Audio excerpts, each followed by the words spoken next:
প্রিয় দর্শক বন্ধুরা, এই মুহূর্তের জন্য 2016 এসএলএসটি থেকে বিগ ব্রেকিং নিউজ উঠে আসছে। এই মুহূর্তের বিরাট খবর, যথাযথ পৃথকীকরণ যেটা সামনে আসলো। অবশ্যই আর্জেন্ট ভিত্তিতে এই ভিডিওটা তাই ক্রিয়েট করতেই হচ্ছে, জরুরি তথ্য থাকছে সেই মুহূর্তে দাঁড়িয়ে।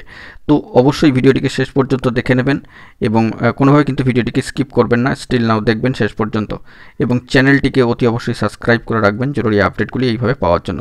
তো চলুন কথাবার্তা না বাড়িয়ে আমরা মূল টপিকে ফোকাস করি। বন্ধুরা, এই মুহূর্তে দাঁড়িয়ে 2016 এসএসসি এসএলএসটি থেকে বড় খবর এই কারণেই বলছি, কারণ ইতিমধ্যেই কিন্তু সম্মানীয় শিক্ষামন্ত্রী ব্রাত্য বসু মহাশয়ের সাথে সাক্ষাৎকার পর্ব, বৈঠক পর্ব সেরে ফেলেছেন যোগ্য শিক্ষক শিক্ষিকা অধিকার মঞ্চের গুরুত্বপূর্ণ সদস্যরা, এবং সেই নিরিখে বেশ কিছু বার্তাও এবং তাদের ভিডিও বার্তা, লাইভ বার্তাও উঠে এসেছে।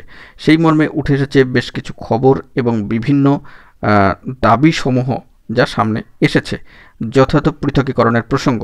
তো মূল দাবিসমূহ যেগুলো সামনে আসছে এই বৈঠক বা সাক্ষাৎকারের পরিপ্রেক্ষিতে, সেই মর্মে সেগুলোকে আমরা একটুখানি দেখে নেওয়ার চেষ্টা করব। বন্ধুরা, সাক্ষাৎকার বা বৈঠক পর্বের পরিপ্রেক্ষিতে যে বিষয়গুলি দাবিসমূহ আকারে চলে আসছে, যে যোগ্য শিক্ষক শিক্ষিকা অধিকার মঞ্চের 2016 গুরুত্বপূর্ণ সদস্যদের তরফ থেকে এবং সম্মানীয় শিক্ষক মহাশয়দের তরফ থেকে বার্তায় উঠে আসছে যে এসএসসি পর্ষদ অর্থাৎ মধ্যশিক্ষা পর্ষদ এবং রাজ্য সরকারের উকিল এক জায়গায় বসে আলোচনার মাধ্যমে প্রপার লিস্ট তৈরি করবেন।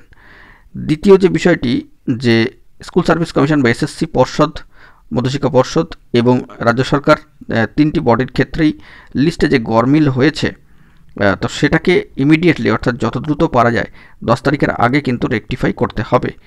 এবং তৃতীয় যে বিষয়টি সেটি হচ্ছে অযোগ্যদেরকে কোনোভাবেই কিন্তু তাদের উপর থেকে বাঁচানোর চেষ্টা করা যাবে না। এটা একটা বড় দাবি যে অযোগ্যদের কিন্তু কোনোভাবেই তাদের উপর থেকে বাঁচানোর চেষ্টা করা যাবে না।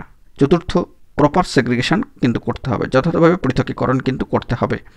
এবং পঞ্চম যে দাবিটা উঠে এসেছে, যে যোগ্য এসএলএসটি ক্যান্ডিডেট যারা রয়েছেন, যোগ্য যে সমস্ত শিক্ষক শিক্ষাকর্মীরা রয়েছেন, যোগ্য এসএলএসটি ক্যান্ডিডেট, তাদেরকে নিয়ে যে এই যে নানান যে একটা বিরোধের জায়গা তৈরি হচ্ছে বা নানান ধরনের পরিস্থিতি তৈরি হচ্ছে, তা কিন্তু করা যাবে না।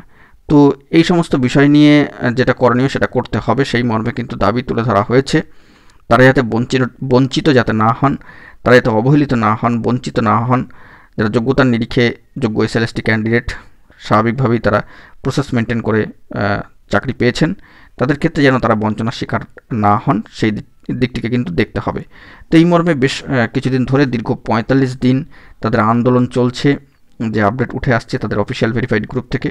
তো তারপরে কিন্তু এই দাবিসমূহ তুলে ধরা হলো। তো ইতিমধ্যে বৈঠক সাক্ষাৎকার পর্ব হয়েছে, দেখা যাক আগামী 10 তারিখের দিকে আমাদেরকে লক্ষ্য রাখতে হবে। যাবতীয় দাবিসমূহ উঠে আসলো এবং সেটাই কিন্তু সামনে আসলো, তো যেটা আপনাদের মাঝখানে তুলে ধরার জন্য চেষ্টা করলাম। তো এখন এটুকুই, সকলে ভালো থাকবেন, চ্যানেলটিকে সাবস্ক্রাইব করে রাখবেন জরুরি আপডেটগুলি পাওয়ার জন্য। ধন্যবাদ।